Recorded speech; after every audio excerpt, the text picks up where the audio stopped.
Okay, well, I thought I'd make a little video uh, for those of you who don't have the F-4 yet, but are strongly considering purchasing it now, as opposed to waiting until maybe it's released officially or it's at a more ready state. Now, I'm going to go over all the basics, just my opinion really, and the things I've experienced. And I will suggest my own opinion about if people should buy it as it is or not. But of course, you're more than welcome to come to your own. So I'll start by saying, obviously, I've never flown the F4. Well, maybe it's not so obvious. Might be an Iranian pilot for you know. But I haven't flown it. But I'd say it's for me, just a layman who doesn't have any flying experience. I'm pretty satisfied with it, with the flight model as it is. The specific plane we have is well, the plane we have now is modeled after a very specific aeroplane. And well, that sounds cool and everything. I mean, it is obviously to have an actual digital recreation of a real aeroplane. It does mean that heat blur has added in a lot of details. I think there's too many wear and tear effects going on. So you'll look around the cockpit and you'll see there's lots of marks and stuff on the canopy, which, I mean, it looks like it's meant to be more believable, and it looks real enough, except for when you're trying to find a bandit and you're looking around and you see a dot and you think, oh, I'll fly over there, and then you see the dot is moving, and no matter where you move your airplane up and down, left, right, the dot stays there, and then you realize, oh, wait a second, I'm not following a bandit, I'm following a mark on the canopy, which has happened quite a few times. There's actually like a fairly big dot, a fairly big mark on the left hand side of the canopy on the front, and that's tricked me more than once. It's quite annoying. I would have preferred a cleaner canopy, because it is an important thing. I don't care if it is less realistic. I think it would be realistic enough, in my opinion, to have like a perfectly clean canopy that you can see out of, because it really is an annoying factor, especially if you've got a monitor, and it gets a few marks in it, a bit of dust, and you haven't wiped your monitor. I know I don't do it as much as I should, and I'm looking and I'm trying to follow this dot, and oh, it's a bit of dust on my monitor. Well, now not only do I have to contend with my monitor being dirty, I have to put up with my cockpit canopy being dirty as well. So I just want to get that out of the way off the bat, that there's a few too many details, I think. Whilst we're on the subject, in the rear seat for the radar operator navigation station, there is a detachable boot, like a hood, that you can put on the radar scope, so it's more easy to see in direct sunlight. That's great and everything. It does help with the sunlight. However, because it's based off a real aeroplane, which is decades old at this point, the boot that they've modelled it after, it's very deformed, and that's really not beneficial, because it means you can't really see the bottom or the top or some of the sides of this radar scope, of the radar picture properly. So you're actually missing maybe if you put the boot on, you're probably missing about 10 to 20% of the radar picture, which is really not helpful at all. Obviously, in real life, you could actually lean forward over and look, put your face to the boot and look in if you needed, but you can't do that in the simulator. So it's again not helpful.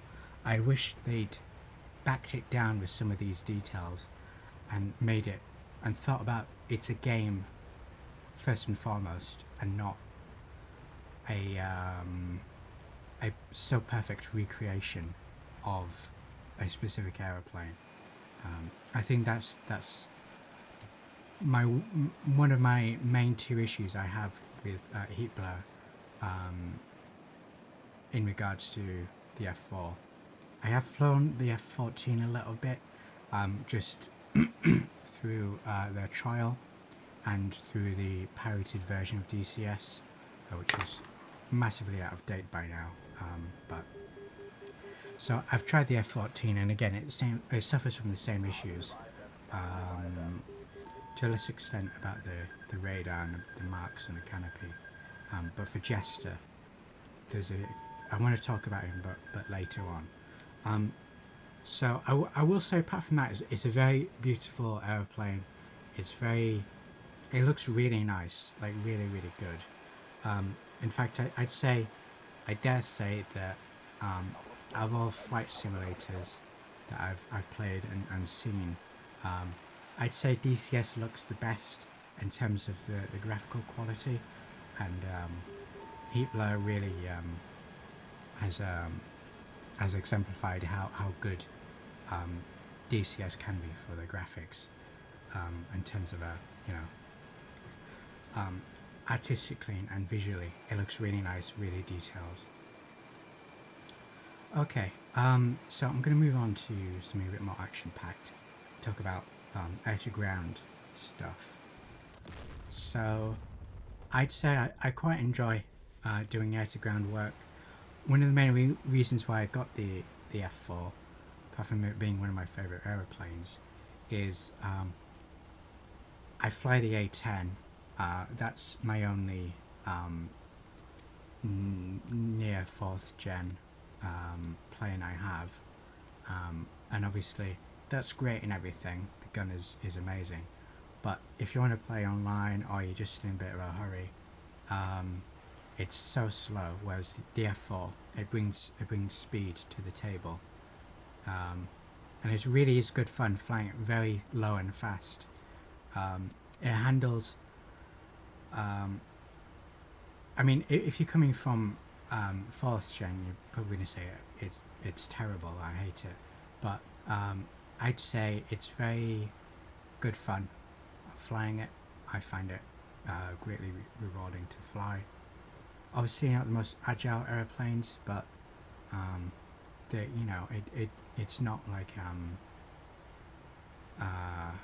it's not atrocious to fly. It does it can keep to itself in a fight. But we'll get onto air to air later. As far as air to ground goes, it's very procedural. There's a lot of procedures you have to follow. So, gonna bomb a target, you almost always have to know your altitude and your speed that you're going to be at when you drop the bomb, or when you begin a dive or a pull-up or something else, for that matter. So there is a lot of preparation, and I wouldn't say there's a lot, but there's an emphasis on preparation and sticking to a plan. Because if you don't hit certain, if you don't hit the right altitude and the right speed when you calculated that you would, your bombs will go off course. So I suppose it's good for discipline in that respect. But if you find you've come across some unexpected air defences, and you need to change altitude or something, or speed, then that could be a problem for your accuracy. We'll say it's good fun. It is good fun though. Just quite a few steps to it when you're setting stuff up. You have to compensate. You have to calculate the drag coefficient of the munition that you're dropping. Even if it's a laser guided bomb, you do have to know the altitude and the speed you're going to be dropping it at. I have had some difficulties with the targeting pod, where I will get a range reading off the targeting pod, and I know that because I can see on the readout that I'm 3,000 foot away from a target. But then I see on the DCS, I think it's called, the radar scope, that the two lines, they're supposed to, when everything works properly, the two lines are supposed to come together. Well, the top line, the smaller one, is supposed to descend down on top of the bigger one, and that's when the bomb comes off. Well, I've noticed that the smaller line doesn't always move, even when you're doing everything you think you are correctly. So there's a problem with that, which means the bombs don't come off automatically, which is a real problem.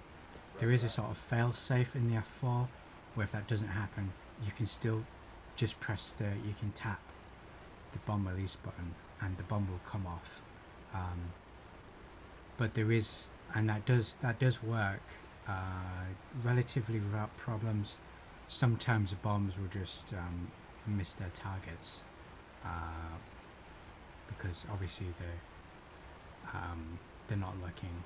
The way the laser is pointing, it doesn't correspond with where the seeker head on the laser guided bomb is looking.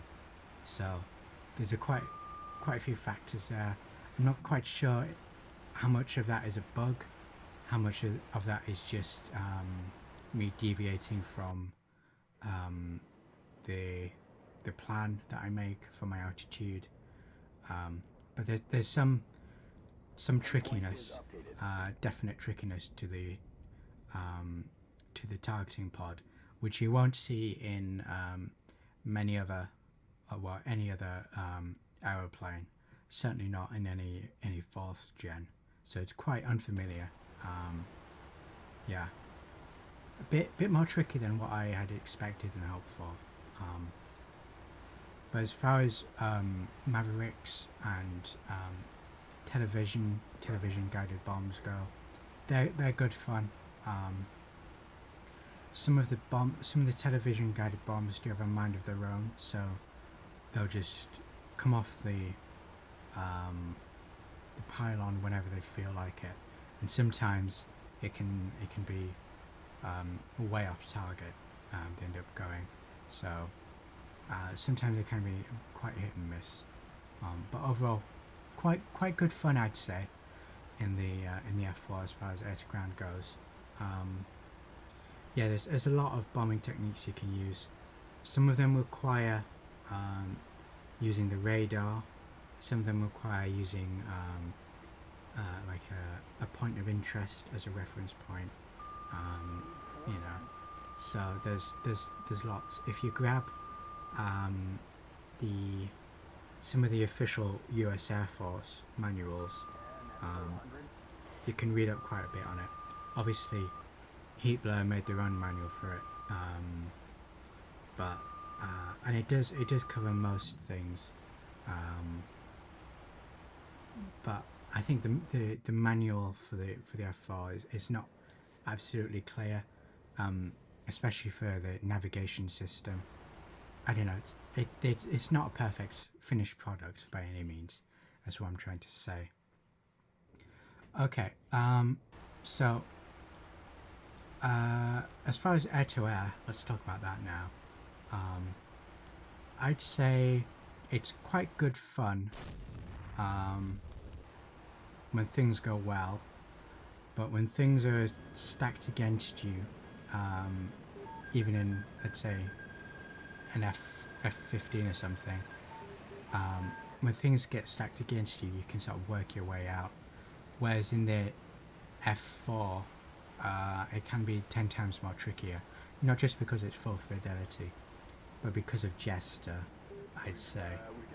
A lot of problems with Jester. He doesn't call targets out properly. Sometimes he'll call out a bandit that he doesn't even see on the radar, and I don't even see with my eyes. He'll call it out as a bandit,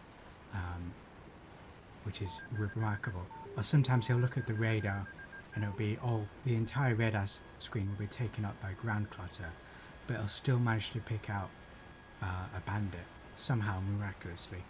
That's quite good. Obviously it's cheating, but it's quite good. But it's just as very much double-edged sword. So in the same rate, he won't call out bandits all the time. He'll call out a bandit that's at 3 o'clock or maybe 2 o'clock, and then he'll say there's a bandit at 2 o'clock, and then a moment later say he's at 4 or 5 o'clock or something, but he won't say anything more than that. Whereas really what I'd prefer is if he was saying there's a bandit 2 o'clock, same height or high altitude, he's moving to our 6 or something like that. You know, if we're saying okay, now he's at 3 o'clock, he's coming to 4 o'clock, he's moving away, he's moving towards us, he's increasing altitude, he's decreasing altitude, he seems to be slowing down, he seems to be speeding up. You know, I prefer if he was saying more details than that. But right now, all he says is there's a bandit there, he's at 3 o'clock, and then he's at 2 o'clock, he's going to line up for a shot. So he says things, but it's not very useful. And sometimes he won't call out bandits at all, so he just won't see them. Even though I know, from sitting in the back seat myself, I know he should be able to see something, but he doesn't call anything out, and that is very frustrating. Another thing is he won't operate the radar properly, so you can tell Jester using a menu system. Okay, Jester, I want the radar set to a range of 25 miles, looking wide, and you can press that, and sometimes he'll do it, other times he won't, which is really frustrating. I've noticed this especially. It seems to happen more so when you have a target locked up and you shoot him down, maybe at a range from 5 miles away, and you shoot him down, and then, you know, the plane gets destroyed, it crashes, and then the radar is lost the lock, so it's scanning, but it's scanning, it's looking at a very narrow space, and it's 5 miles away, because that's the way Jester set it, but he doesn't reset it, and you can't tell him to reset it, he will just ignore you. So the only way I've found to fix that is to, for a moment, jump into the back seat, take Jester's position, and manually change the range and the scan width of the radar, and then jump back into the front seat, which is not very good at all when you're trying to take on multiple bandits. So that really is a big problem. Is Jester isn't smart, you know. In fact, I'd say you shouldn't even be telling Jester, I want the radar set at 25 miles. I think Jester should just know, okay, we've dealt with that bandit. Oh yeah, there's another bandit over there. It'd be good if Jester could listen in to the AWACS responses, call-outs. So when you get a radio call-out, there's going to be 2 bandits. Okay, we deal with 1 bandit. I know as a pilot, and Jester knows as a co-pilot, radar intercept person. Okay, we've dealt with the first bandit. Let's go find the second bandit on radar. and it shouldn't even be like a command thing. He should just say proactively is what I want to say. That's a golden word. Is he's not proactive, so he won't just do things. It won't be like, okay, now I'm searching with the radar. Now I'm looking around. Now I'm going to tell you my speed, which it doesn't do. Even when you're doing bombing stuff, it doesn't tell you your speed or your altitude. It doesn't say you're on speed, you're on altitude, from what we agreed on from the bombing table. Nothing like that. He's not dynamic, he's not proactive, he's very sort of stationary, and it's annoying. His gesture is very annoying. And that's why I have recently gotten back into going to multiplayer, which I haven't done for a long time. But I recently put some more RAM in my PC, so multiplayer is a bit more manageable now for my computer. And multiplayer is one of those problems where, yeah, you'll find a lot of people playing the F-4, but they don't necessarily want to play with another person. I have had better luck in the F-14, so I know it's not just because people don't want to play with two-seater planes. I know it is because the F-4 is a bit of a handful, especially in the backseat if you don't know what you're doing with the nav system, which I picked up in about 15 minutes. It's actually dead simple to use, or just to get it running at least. But especially the radar is you got to know what you're looking for. It can be you got to sort of feel your way with the radar, really. But most people don't know that. They don't want to do anything with the back seat. They don't want to have another person in the back seat, really. So it can be annoying to find someone to play with. Sometimes I'll find someone and then, there's a language barrier. Yeah, sometimes the intercom system doesn't work right, especially when you're using SRS. And I'm wondering what the hell, but which bloody button do I use to talk to my pilot, or just to talk to my weapon system officer, So there are a few learning curves with the F-4. Definitely not something you want to pick up and then immediately take to multiplayer and expect someone else to fly with you and teach you the ropes, because it's a bit too much. Yeah, but I would say if you don't expect much from multiplayer and just want to sit in the back seat and maybe do a few things with the targeting pod or with the weapons, and maybe occasionally with the radar, if your friend, whoever you're playing with, has a mic, then it could be good fun. But don't expect an amazing time, honestly, because it's just at the minute. I don't think the right sort of people are playing it yet. Yeah, so I think I'll move on to the conclusion now. I've taken enough of your time. So what I'm trying to say is, I don't think you should buy it because you haven't bought it yet, because you weren't that keen to buy it and to pre-order it, or to buy it a few months ago. So why are you buying it now? It doesn't really make any sense because it's just not finished enough, and I'm not sure Jester is going to get any better, because I've played the F-14 maybe 3 or 4 years ago and I didn't like Jester then, and when I came to play the F-4 now, Jester is the same person, where he's just not calling out bandits properly and he's not talking to you properly enough. So Jester is not good, and I'm not sure he's going to get any better.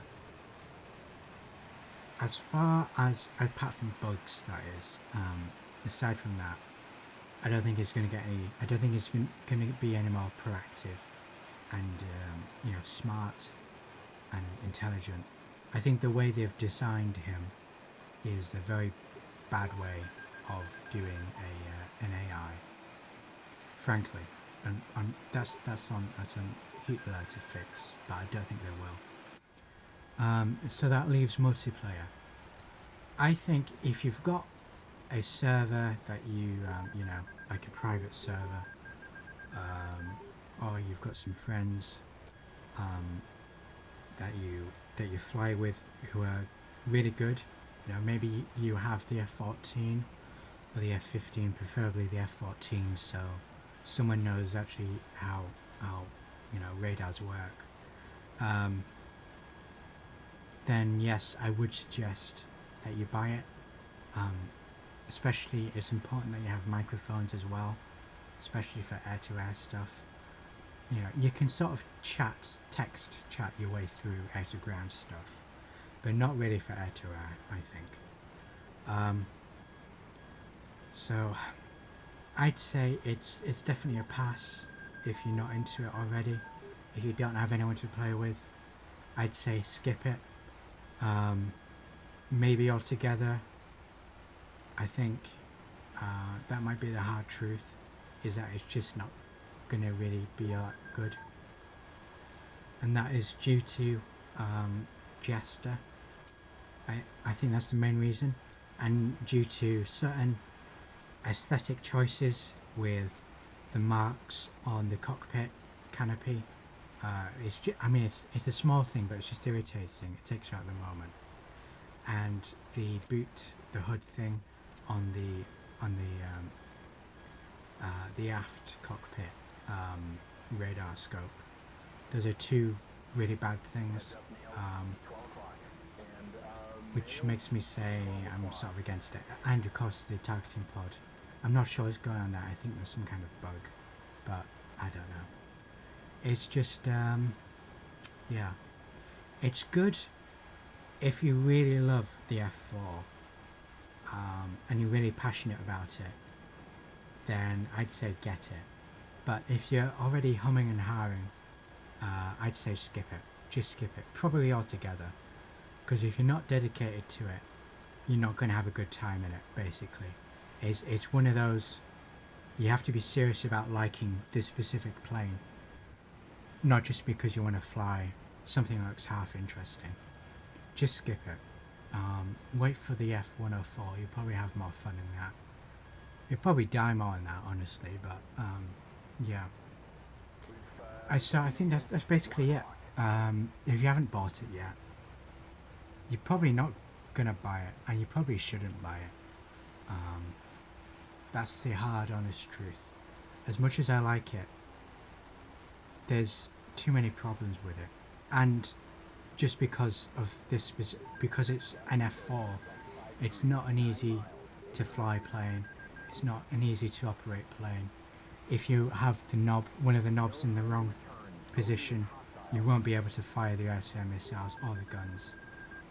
And it's one of those things where if you don't know the systems and know what to do and how to react, then you're going to have a really bad time. So if you're not experienced in flight simming and you don't like the F4 enough, skip it. Alright, well, I think that'll do. Sorry if that was negative, but hopefully Hitler will start to listen to criticism about about Jester, and maybe some good can come of this. Thanks for watching.